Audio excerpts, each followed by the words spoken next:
അപ്പോൾ നമ്മൾ പറഞ്ഞുകൊണ്ടിരിക്കുന്നത് അവധാരണം പദ്യം എന്നുള്ള ഭാഗത്തിലെ ചോദ്യങ്ങളാണ്.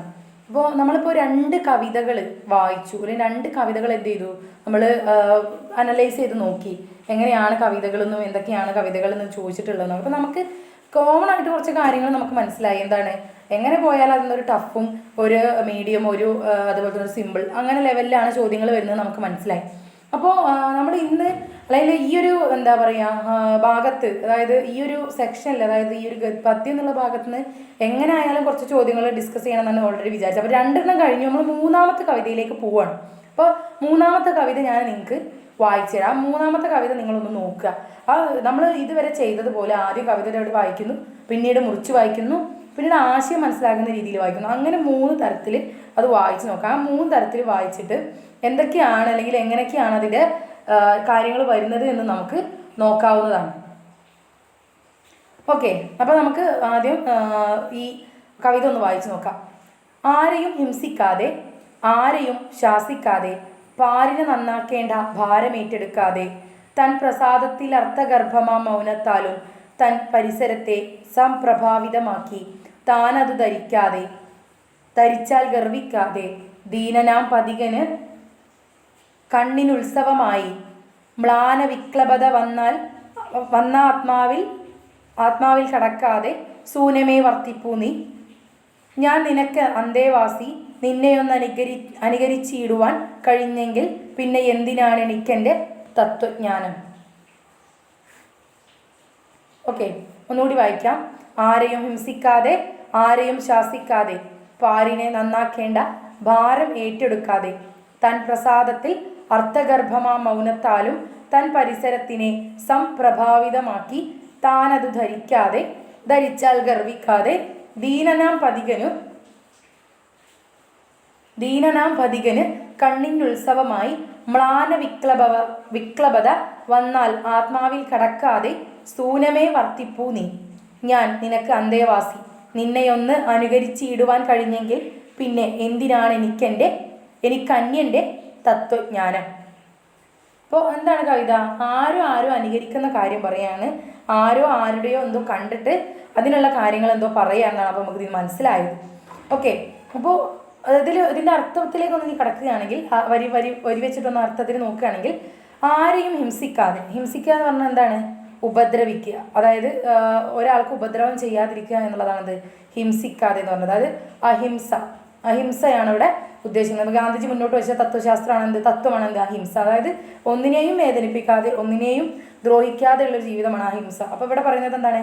ആരെയും ഹിംസിക്കാതെ, അതായത് ആരെയും ഒന്നും ചെയ്യാതെ, ആരെയും ശാസിക്കാതെ, ആരെയും ചീത്ത പറയാതെ, പാരിനെ നന്നാക്കേണ്ട ഭാരം ഏറ്റെടുക്കുക. അതായത് പാരിനെ എന്ന് പറഞ്ഞാൽ ലോകത്തെ അല്ലെങ്കിൽ ഭൂമിയെ നന്നാക്കേണ്ട ഭാരം ഒന്നും ഏറ്റെടുക്കാതെ, ആരെയും ചീത്ത പറയുന്നില്ല, ആരെയും ദ്രോഹിക്കുന്നില്ല, ഭൂമിയെ നന്നാക്കേണ്ട ഭാരം ഒന്നും ഏറ്റെടുക്കാതെ, തൻ പ്രസാദത്തിൽ അർത്ഥഗർഭമാ മൗനത്താലും, തൻ്റെ പ്രസാദത്താലും, അതായത് തൻ്റെ പ്രസാദം എന്നൊക്കെ പറയുമ്പോൾ ഒരു എന്താ പറയുക, പ്രസാദം എന്ന് പറയുമ്പോൾ തൻ്റെ ഒരു ഐശ്വര്യം, പ്രസാദം എന്നൊക്കെ നമ്മൾ പറയില്ലേ, ഒരു പ്രസാദമായ മുഖം എന്ന് പറഞ്ഞാൽ, അതായത് അതേപോലെ എന്തിനോടോ ആരും പറയാണ് കേട്ടോ. അതായത് എന്തോ ഒരു വസ്തുവിനോട് കവി പറയാണ്, ആരെയും ഹിംസിക്കാതെ, ആരെയും ശാസിക്കാതെ, പാരി നന്നാക്കേണ്ട ഭാരം ഏറ്റെടുക്കാതെ, തൻ പ്രസാദത്തിൽ, അതായത് ഉള്ള പ്രസാദത്താൽ, തൻ്റെ പ്രസാദത്താൽ അർത്ഥഗർഭമാം മൗനത്താലും, അതായത് മിണ്ടാതെ നിൽക്കണം, ഒന്നും മിണ്ടുന്നില്ല, അർത്ഥഗർഭമാം, അതായത് അർത്ഥമുള്ള, അതായത് മൗനത്തിനും ചില സമയത്ത് ചില അർത്ഥങ്ങളുണ്ടാവും. അപ്പോൾ ചില സമയത്ത് നമ്മൾ എന്താണ്, ചില കാര്യങ്ങൾ ചോദിക്കുമ്പോൾ ചില ആളുകൾക്ക് ഒരു മറുപടി ഉണ്ടാവില്ല. അതൊരു മൗനത്തിന് ചില സമയത്ത് ചില അർത്ഥങ്ങളുണ്ട്. അതായത് ഒരാളെ, ഇപ്പോൾ ഒരു ഉദാഹരണത്തിന് നമ്മൾ സ്കൂളിൽ ഒരു കുട്ടീനെ ചീത്ത പറയുകയാണെന്നുണ്ടെങ്കിൽ, നിനക്ക് ഞാൻ പറഞ്ഞത് മനസ്സിലായില്ലടാ എന്ന് ചോദിക്കുമ്പോൾ, നല്ല ചീത്ത പറയാൻ നിനക്ക് പറഞ്ഞത് മനസ്സിലായില്ലേ, നിന്നോട് എത്ര തവണ പറഞ്ഞിട്ടുണ്ടെന്നൊക്കെ ചോദിക്കുമ്പോൾ, അങ്ങനെ ചോദിച്ചിട്ടുണ്ടെങ്കിൽ കുട്ടി ഒന്നും മിണ്ടാതെ നിൽക്കുന്നതിന് 2-3 അർത്ഥങ്ങളുണ്ട്. ഒന്ന്, ടീച്ചറോട് പറയണത്, ഇപ്പോൾ ഞാൻ എൻ്റെ സ്റ്റുഡൻറ്റിനെ ചീത്ത പറയണത്, എന്നോട് ഞാൻ പറഞ്ഞത് എനിക്ക് മനസ്സിലായില്ലേ, നീ എന്തിനാണ് ഇങ്ങനെ വേണ്ടാത്ത കളികൾ ക്ലാസ്സിൽ നിന്ന് കളിക്കുന്നത്, എന്നോട് ക്ലാസ്സിൽ ഞാൻ സംസാരിക്കരുത് പറഞ്ഞില്ലേ, കളിക്കരുതെന്ന് പറഞ്ഞിട്ടില്ലേ എന്ന് ചോദിച്ചിട്ട് ഞാൻ നല്ല രീതിയിൽ ചീത്ത പറയുകയാണെങ്കിൽ, എൻ്റെ സ്റ്റുഡൻറ്റ് അല്ലെങ്കിൽ എൻ്റെ ക്ലാസ്സിലെ കുട്ടി എന്നോട് മിണ്ടാതെ നിൽക്കുകയാണെങ്കിൽ എന്ത് ചെയ്യണം? 2-3 അർത്ഥം അതിനുണ്ട്. എന്താണ് ഒന്നാമത്തെ അർത്ഥം? നീ എന്നെ ഉപദേശിക്കാൻ ആളാവില്ല, ഞാനത് ഒരിക്കലും ഞാൻ നന്നാവില്ല എന്നുള്ളത് ഒരു അർത്ഥമാണ്. ഒന്ന്, എന്താണ്, ടീച്ചർ പറഞ്ഞ തെറ്റ് എനിക്ക് മനസ്സിലായി, ഞാനിനി ആവർത്തിക്കൂല എന്നുള്ളത് രണ്ടാമത്തെ. ഒന്ന്, നീ ഇതൊക്കെ പറഞ്ഞിട്ടും കാര്യമില്ല, എൻ്റെ തലയിലേക്ക് ഒന്നും കയറില്ല എന്നുള്ളത്. അപ്പം ഒരു മൗനത്തിനുണ്ടാവും വിവിധ അർത്ഥങ്ങളാണുള്ളത്.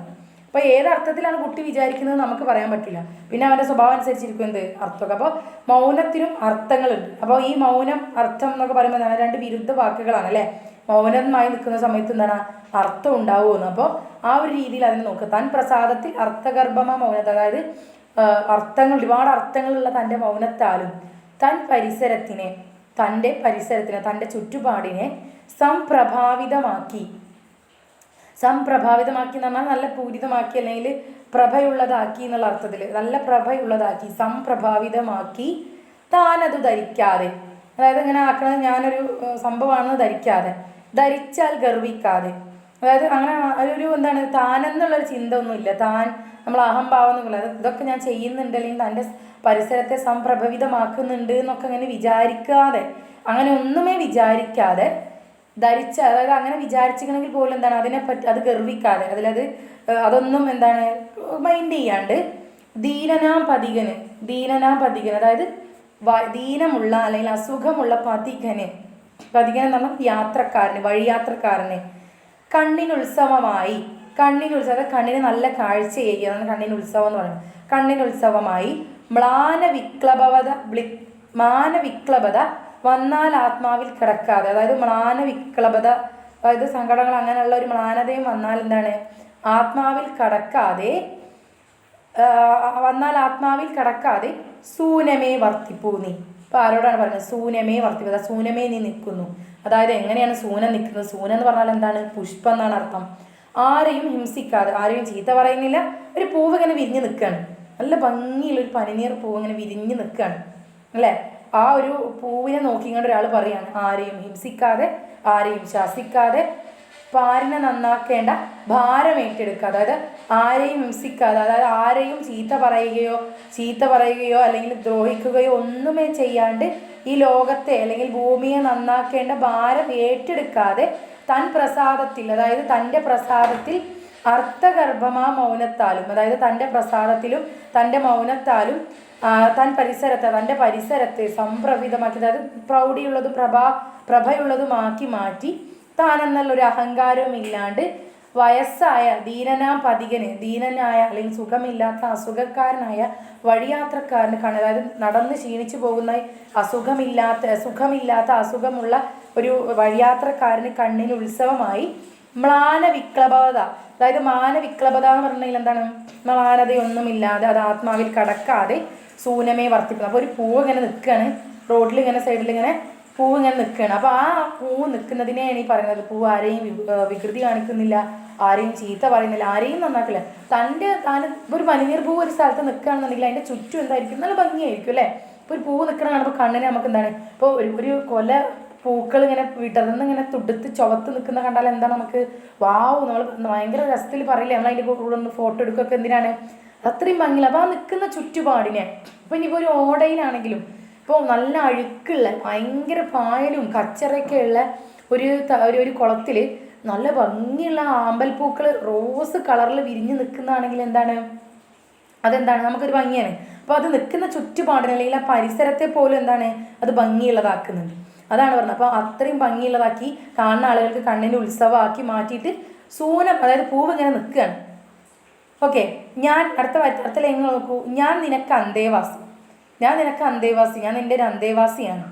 നിന്നെ അനുകരിച്ചിടുവാൻ കഴിഞ്ഞെങ്കിൽ, അതായത് നീ ചെയ്യുന്നത് പോലെ, അനുകരിക്കുന്ന എന്താ ചെയ്യുന്നത് പോലെ ചെയ്യുക, അതായത് ആരെയും ഹിംസിക്കാതെ, ആരുടെ കാര്യത്തിൽ ഇടപെടാതെ, ഒന്നും ചെയ്യാണ്ട് മറ്റുള്ളവർക്ക് നല്ലത്, അതായത് നമ്മളെ കൊണ്ടാവുന്ന രീതിയിൽ, ഇപ്പോൾ പൂവിനെ കൊണ്ടാവുന്ന രീതിയിൽ തൻ്റെ ചുറ്റുപാടിനെ പ്രഭാവത്തിലാക്കുകയും മറ്റും ചെയ്യുന്നുണ്ട്. അപ്പോൾ അതേപോലെ അങ്ങനെയൊന്ന് നീ ചെയ്യുന്നത് പോലെ ഞാൻ അനുകരിക്കാൻ എനിക്ക് കഴിഞ്ഞെങ്കിൽ പിന്നെ എന്തിനാണ് എനിക്ക് അന്യൻ്റെ തത്വശാസ്ത്രം, മറ്റൊരാളുടെ തത്വശാസ്ത്രം അനുസരിച്ച് പിന്നെ എന്തിനാണ് ഞാൻ നിൽക്കുന്നത്, അല്ലെങ്കിൽ മറ്റൊരാളുടെ തത്വശാസ്ത്രം എനിക്ക് എന്തിനാണ്?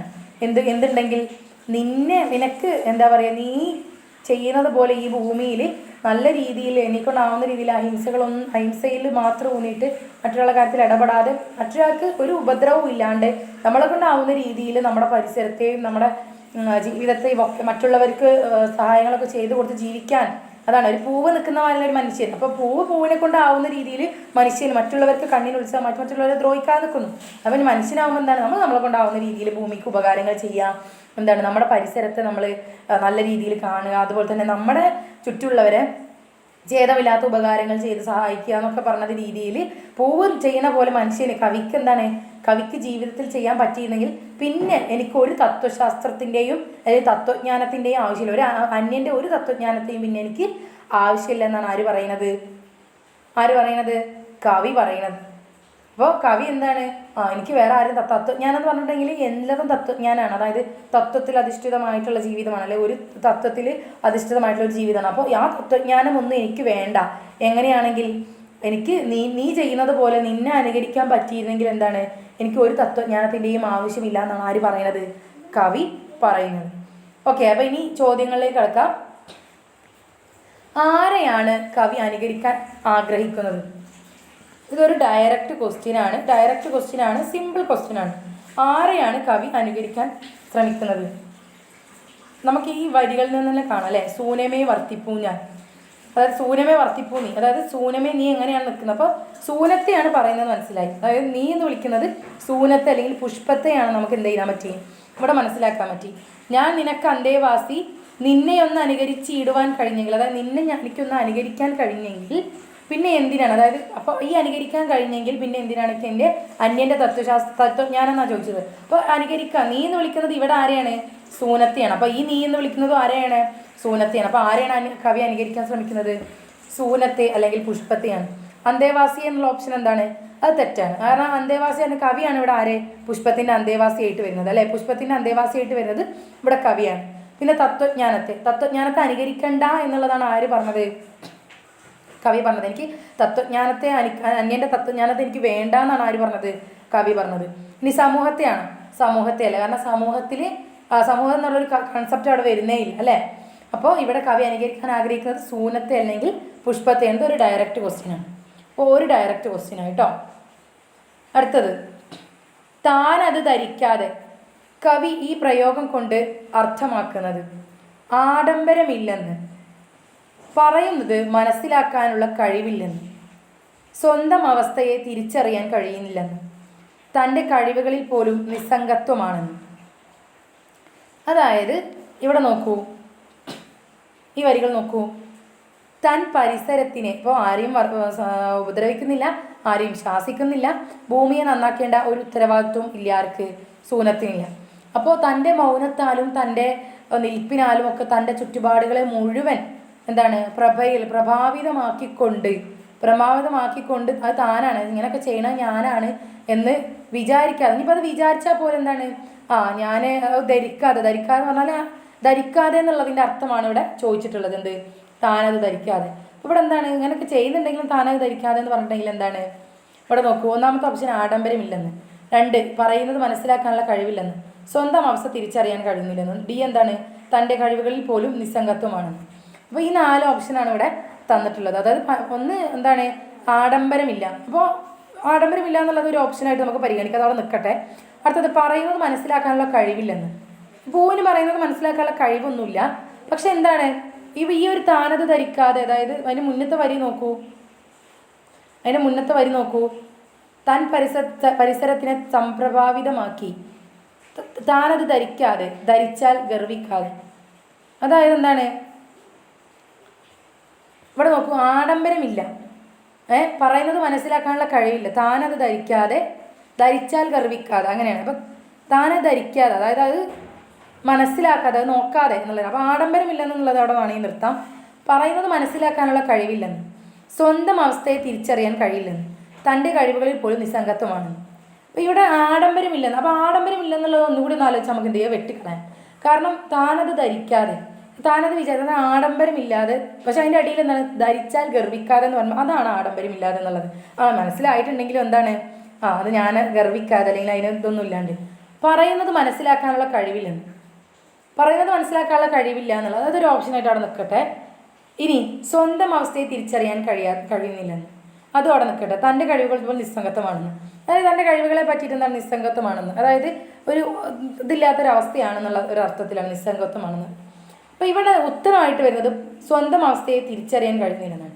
കാരണം ഈ 4 ഓപ്ഷൻ ഉത്തരം ശരിയാണോ വെച്ചാൽ 4 ഓപ്ഷന് ശരിയല്ല, 3 ഓപ്ഷന് ശരിയാണ്. ആഡംബരമില്ല, പിന്നെ നമുക്ക് ഒഴിവാക്കാം. പറയുന്നത് മനസ്സിലാക്കാനുള്ള കഴിവില്ലെന്ന് പറഞ്ഞിട്ടുണ്ടെങ്കിൽ എന്താണ് അതിൻ്റെ അർത്ഥം? അത് ഒന്നും പൂവിന് അറിയില്ല എന്നുള്ളതാണ് പറയുന്നത്. പക്ഷേ പൂവിന് എന്താണ് ഇവിടെ തിരിച്ചറിയാൻ പറ്റാത്തത്? സ്വന്തം അവസ്ഥ, സ്വന്തം അത് ഞാൻ ഇങ്ങനെയൊക്കെയാണെന്നുള്ളത് മനസ്സിലാക്കാൻ പറ്റാത്തൊരു കഴിവാണ് ആർക്കുള്ളത്?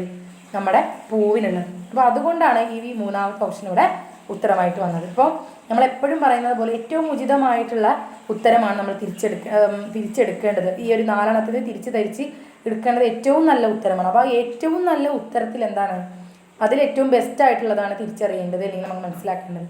അപ്പോൾ ഇവിടെ ആ ഏറ്റവും ബെസ്റ്റായിട്ട് കാണുന്നത് സ്വന്തം അവസ്ഥയെ തിരിച്ചറിയാൻ കഴിയുന്നില്ല എന്നുള്ളതാണ്.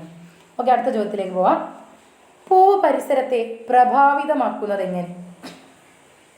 ആരെയും ശാസിക്കാതെ കഴിഞ്ഞുകൂടിക്കൊണ്ട്, ലോകം നന്നാക്കാനുള്ള ഭാരം ഏറ്റെടുക്കാതെ, അനുകരിക്കാൻ പ്രേരിപ്പിച്ചുകൊണ്ട്, പ്രസാദം, മൗനം എന്നിവ കൊണ്ട്. അപ്പോൾ ഒറ്റ സ്ട്രക്ചറിൽ നോക്കുമ്പോൾ എന്താണ് പൂവ് പരിസരത്തെ പ്രഭാവിതമാക്കുന്നത് എങ്ങനെയാണെന്നുള്ളപ്പോൾ ഈ കാര്യങ്ങളൊക്കെ എന്താണ്? ആരെയും ശാസിക്കാതെ കഴിഞ്ഞുകൂടിക്കൊണ്ട്, അത് കവിതയിൽ പറഞ്ഞിട്ടുണ്ട്. ഓപ്ഷൻ ബി, ലോകം നന്നാക്കാനുള്ള ഭാരം ഏറ്റെടുക്കാതെ. അപ്പം നമ്മൾ ഇവിടെ പറഞ്ഞൊരു ക്വസ്റ്റ്യൻ, ഇതൊരു കുറച്ച് ഡിഫിക്കൽട്ട് ക്വസ്റ്റ്യൻ ആണ്. ഇതൊരു ടഫ് ക്വസ്റ്റ്യൻ ആയിട്ട് നമുക്ക് ഒരു കൂട്ടാം, ടഫ് ക്വസ്റ്റ്യൻ ആണ്. ഇനി അടുത്തത് നോക്കൂട്ടോ. പൂവ് പരിസരത്തെ പ്രഭാവിതമാക്കുന്നത് എങ്ങനെ? ആരെയും ശാസിക്കാതെ കഴിഞ്ഞുകൂടിക്കൊണ്ട്, ലോകം നന്നാക്കാനുള്ള ഭാരം ഏറ്റെടുക്കാതെ, അനുകരിക്കാൻ പ്രേരിപ്പിച്ചുകൊണ്ട്, പ്രസാദം, മൗനം എന്നിവ കൊണ്ട്. 4 കാര്യങ്ങൾ എവിടെ വരുന്നുണ്ട്?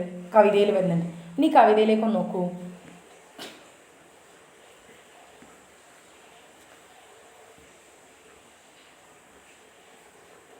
കവിതയിലേക്ക് നോക്കൂ. തൻ പ്രസാദത്തിൽ അർത്ഥഗർഭമാ മൗനത്താലും, തൻ പ്രസാദത്താൽ അർത്ഥഗർഭമാ മൗനത്താലും, തൻ പരിസരത്തെ സംപ്രഭാവിതമാക്കി. അപ്പോൾ ഇതിനുള്ളിലുണ്ട് ഇതിനുത്തരം. തൻ പ്രസാദം, ഒന്ന് പ്രസാദം, മറ്റൊന്ന് മൗനം. അത് രണ്ടും എവിടെ വരുന്നത്? ഈ കവിത. ഇപ്പോൾ പ്രസാദത്താലും മൗനത്താലും തൻ പരിസരത്തെ സംപ്രഭാവിതമാക്കി. അപ്പോൾ ഇത് ഈ കവിതയിൽ നിന്ന് നേരിട്ട് കിട്ടുന്ന ഉത്തരമാണ്. അപ്പോൾ ഇവിടെ ഉത്തരങ്ങൾ നോക്കൂ. ആരെയും ശാസിക്കാതെ കഴിഞ്ഞുകൂടുക, ഉത്തരം തെറ്റാണ്. ലോകം നന്നാക്കാനുള്ള ഭാരം ഏറ്റെടുക്കാതെ, അതും തെറ്റാണ്. അനുകരിക്കാൻ പ്രേരിപ്പിച്ചുകൊണ്ട് പറഞ്ഞാൽ അതും തെറ്റാണ്. പ്രസാദ, മൗനം എന്നിവ കൊണ്ട്. തൻ പ്രസാദത്താലും അർത്ഥഗർഭമാ മൗനത്താലും എന്നാണ് ഇവിടെ പറഞ്ഞിട്ടുള്ളത്, കവിതയിൽ പറഞ്ഞത്. അപ്പോൾ ഇതൊരു ഡയറക്റ്റ് ക്വസ്റ്റ്യൻ ആണ്, സിമ്പിൾ ക്വസ്റ്റ്യൻ ആണ്. ഓക്കെ, വളരെ എളുപ്പം ഉത്തരം കിട്ടും. അപ്പോൾ ആ വരി വായിച്ചാൽ തന്നെ എന്താണ്? പ്രസാദം, മൗനം. പക്ഷെ അത് വായിച്ച് മനസ്സിലാക്കണത് പ്രസാദം, മൗനം എന്നുള്ളതാണ്. തൻ പ്രസാദത്താലും അർത്ഥഗർഭമാ മൗനത്താലും എന്ന് പറയുന്നത് മനസ്സിലാക്കി കവിത വായിച്ചാൽ മാത്രമേ കിട്ടുള്ളൂ. കാരണം ഡയറക്റ്റ് ക്വസ്റ്റ്യൻ ആണെങ്കിൽ കവിത മനസ്സിലായില്ലെങ്കിൽ എന്ത് ചെയ്യാൻ പറ്റില്ല? ഇതിനൊന്നും ഉത്തരം എഴുതാൻ പറ്റില്ല. അടുത്ത ക്വസ്റ്റ്യൻ. എന്തിനാണ് എനിക്ക് അന്യൻ്റെ തത്വജ്ഞാനം? ഈ വരിയിലൂടെ കവി സൂചിപ്പിക്കുന്നത് എന്ത്? തത്വജ്ഞാനങ്ങളെല്ലാം സ്വച്ഛമായ ജീവിതത്തെ തകർക്കുന്നു. സ്വന്തം തത്വജ്ഞാനത്തെ കവിഞ്ഞ് മറ്റൊന്നും ഈ ലോകത്തിലില്ല. പൂവിൻ്റെ ജീവിത രീതി ഏറ്റവും ഉയർന്ന തത്വജ്ഞാനമായി കവി തിരിച്ചറിയുന്നു. തത്വജ്ഞാനങ്ങളിൽ കവിക്ക് വിശ്വാസമില്ല. കുറച്ച് ഒരു മീഡിയം ലെവൽ ചോദ്യമാണ്. മീഡിയം ലെവലിൽ നിൽക്കുന്ന ചോദ്യമാണ്. എന്തിനാണ് എനിക്ക് അന്യൻ്റെ തത്വജ്ഞാനം? അപ്പോൾ കവി ഇങ്ങനെ പറയാണ്ടായ ഒരു സാഹചര്യം എന്താണ്? പൂവിനോട് കവി ഇങ്ങനെ പറയാണ്ടായ ഒരു സാഹചര്യം എന്ന് വെച്ചിട്ടുണ്ടെങ്കിൽ, പൂവ് ഇങ്ങനെയൊക്കെ ചെയ്യുന്നുണ്ട്, അല്ലെ പൂവിൻ്റെ ഒരു രീതി ഇങ്ങനെയാണെന്നുള്ളത് കൊണ്ടാണ് കവി പൂവിനോട് ഇങ്ങനെ പറഞ്ഞത്. അപ്പോൾ ഈ കവി അല്ലെങ്കിൽ ഈ പൂവ് എന്താ ചെയ്തതെന്ന് വെച്ചിട്ടുണ്ടെങ്കിൽ ഒന്നും ചെയ്തിട്ടില്ല. അതെന്താണ്? അവിടെ മിണ്ടാതെ ഒരു ഭാഗത്ത് അതിൻ്റെ കാര്യം നോക്കി മറ്റുള്ളവർക്ക് ഛേദമില്ലാത്ത ഉപകാരം ചെയ്ത് നിൽക്കുകയാണ് ചെയ്തത്. അപ്പോൾ ഈ കവി അതൊക്കെ നോക്കുമ്പോൾ പൂവ് ആർക്കൊരു ദ്രോഹം ചെയ്യുന്നില്ല. നമ്മൾ ഒരു തത്വജ്ഞാനവും അല്ലെങ്കിൽ ഒരു ഐഡിയോളജിയും മനുഷ്യനെ ദ്രോഹിക്കാൻ വേണ്ടി പറയുന്നതല്ല, അല്ലേ?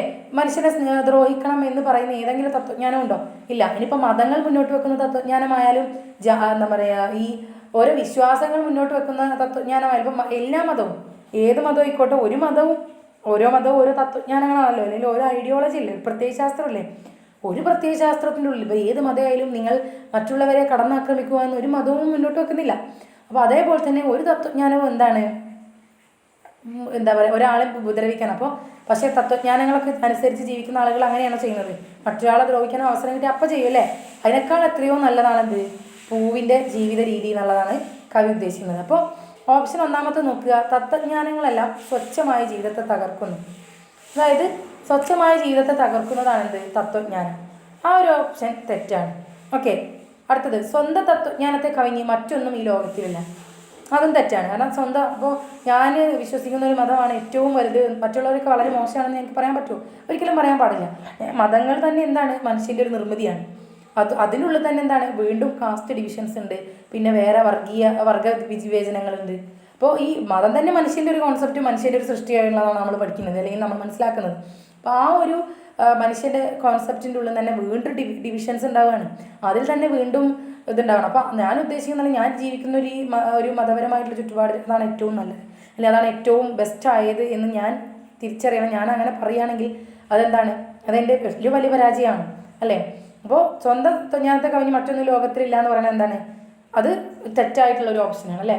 അത് ഈ കവിതയിലേക്ക് യാതൊരു ബന്ധമില്ല. തത്വജ്ഞാനങ്ങളായ സ്വച്ഛ ജീവിതത്തെ തകർക്കുന്നു, അതും തെറ്റാണ്. അതായത് ജീവിതത്തെ തകർക്കുന്ന തത്വജ്ഞാനങ്ങളൊന്നുമില്ല, എല്ലാ തത്വജ്ഞാനങ്ങളും നല്ലതാണ് മുന്നോട്ട് വെക്കുന്നത്.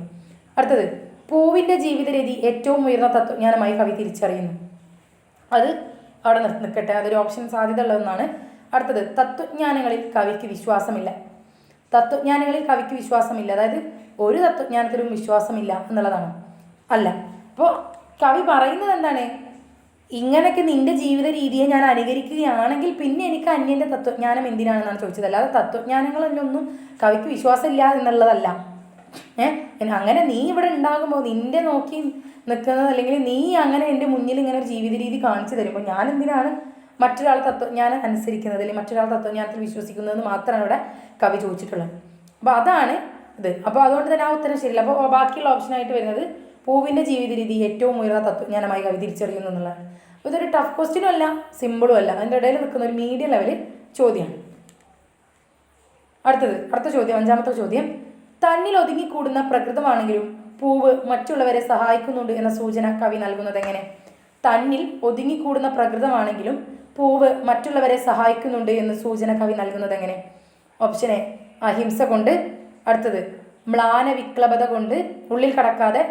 അടുത്തത്, സ്വന്തം അവസ്ഥയിൽ അഹങ്കരിക്കാതെ. അടുത്തത്, ദീനനായ യാത്രക്കാരന് കണ്ണിന് ഉത്സവം കൊടുത്തുകൊണ്ട്. ക്വസ്റ്റ്യൻ എന്താണ്? ഇത് ഈ 4 ഓപ്ഷനോ കവിതയിൽ പറഞ്ഞിട്ടുണ്ട്. അഹിംസ പറഞ്ഞിട്ടുണ്ട്, മാനവിക്ലബത പറഞ്ഞിട്ടുണ്ട്, സ്വന്തം അവസ്ഥയിൽ അഹങ്കരിക്കാത്ത, അതായത് ധരിച്ചാൽ ഗർവിക്കാതെ, ഞാൻ നേരത്തെ പറഞ്ഞു. അടുത്തത്, ദീനനായ യാത്രക്കാരന് കണ്ണിന് ഉത്സവം കൊടുത്തുകൊണ്ട്. അപ്പോൾ നമ്മൾ പറയുന്നത് എന്താണ്? ഈ 4 കാര്യങ്ങളാണ് കവിതേൻ്റെ ഉള്ളിലുണ്ട്. പക്ഷേ ക്വസ്റ്റ്യൻ എന്താണ്?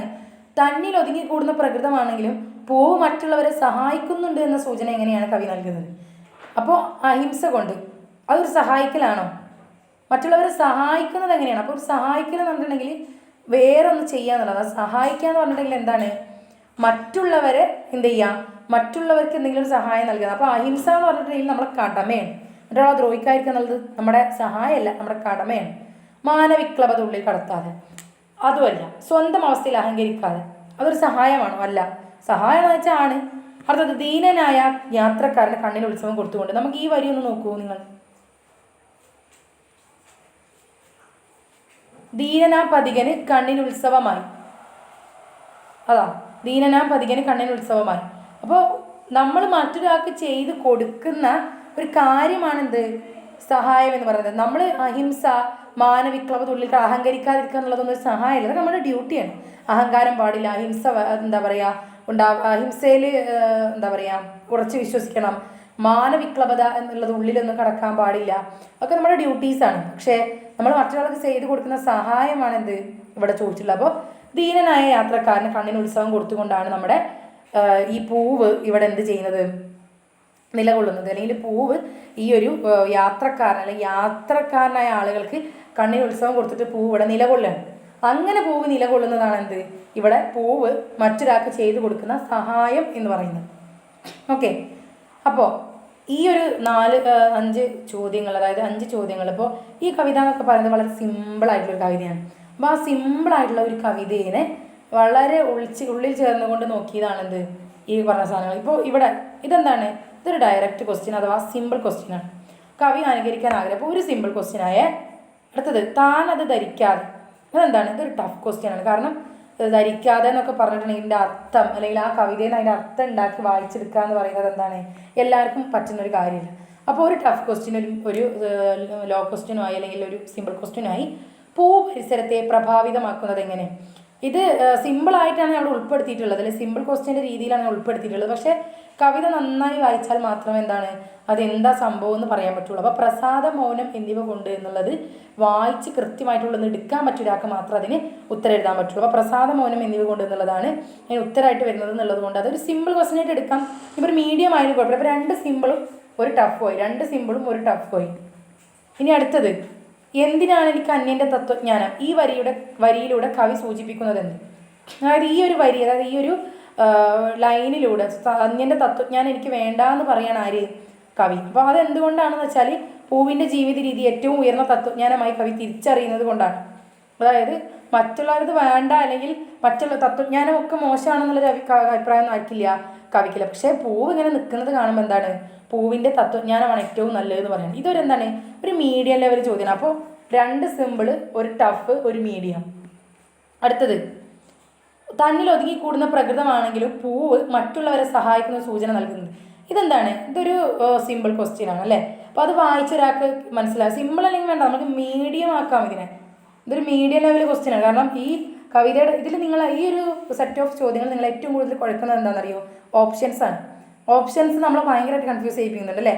അതായത് ഇപ്പം ഇവിടെ ഈ പ്രഭാവിതമാക്കുക എന്നുള്ളത് നോക്കൂ, നിങ്ങൾ ഈ പ്രഭാവിതമാക്കുക എന്നുള്ളത് തന്നെ ഈ 4 സാധനങ്ങളും 3 സാധനങ്ങളും മേലത്തെ 3 ഓപ്ഷനില്ലാത്തതും കവിതയിലുണ്ട്. പക്ഷേ കാരണമായിട്ട് കണക്കുന്നത് പ്രസാദ മൗനമാണ്. അപ്പോൾ ഈ ലാസ്റ്റത്തതും അതുപോലെ തന്നെയാണ്. എന്ത്? തന്നിൽ ഒതുങ്ങിക്കൂടുന്ന പ്രകൃതത്തിൻ്റെ ആ ഒരു ക്വസ്റ്റ്യൻ ആണെങ്കിൽ എന്താണ്, അതും ഒരു ഡയറക്റ്റ് ചോദ്യമാണെങ്കിലും മേലത്തെ 3 ഓപ്ഷനും എന്താണ് നമ്മളെ വളരെയധികം കൺഫ്യൂസ് ചെയ്യിപ്പിക്കുന്നത്. അതാണോ ഇതാണോ എന്നുള്ളത് എന്താണ് കൺഫ്യൂസ് ചെയ്യിപ്പിക്കുന്ന ഒന്നായിട്ട് നിലനിൽക്കുന്നുണ്ട്. ഓക്കെ, അപ്പോൾ ഈ ഒരു സംഭവമാണ് എന്ത് ഇവിടെ നമ്മൾ നോക്കുന്നത്. അപ്പോൾ ഈ ഒരു സെറ്റ് ഓഫ് ക്വസ്റ്റ്യൻ നിങ്ങൾ ബുദ്ധിമുട്ടിക്കുന്ന ഓപ്ഷൻ. അപ്പോൾ ഇവിടെ നമ്മൾ 2 മീഡിയം, 2 സിമ്പിൾ, ഒരു ടഫ് എന്നുള്ള രീതിയിലാണ് ഇവിടെ ചോദ്യങ്ങൾ വന്നിട്ടുള്ളത്. ഓക്കെ.